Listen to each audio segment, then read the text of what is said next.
नमस्कार, मी पंजाब डक. आज आहे 21 जुलै 2025.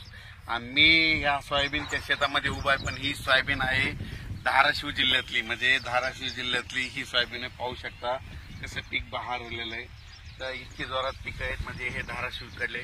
आणि या ठिकाणून धाराशिवचे काही जणांची सोयाबीन सुकत आहे, म्हणून या धाराशिव जिल्ह्यातूनच त्यांच्यासाठी एक आनंदाची बातमी देतो.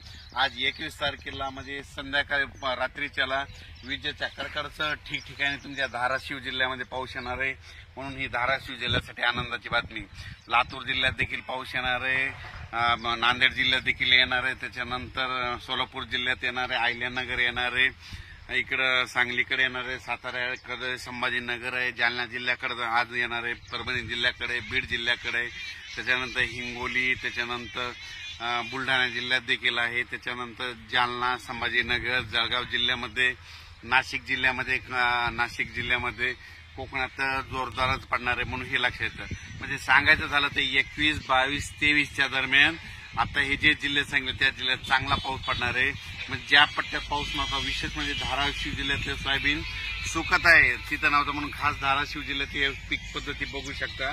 एवढी मोठी सोयाबीन आलेली या ठिकाणी देखील आज धाराशिव जिल्ह्यात खूप ठिकाणी पाऊस पडणार आहे, या 3 दिवसात पडणार आहे, म्हणून हा अंदाज लक्षात येतात.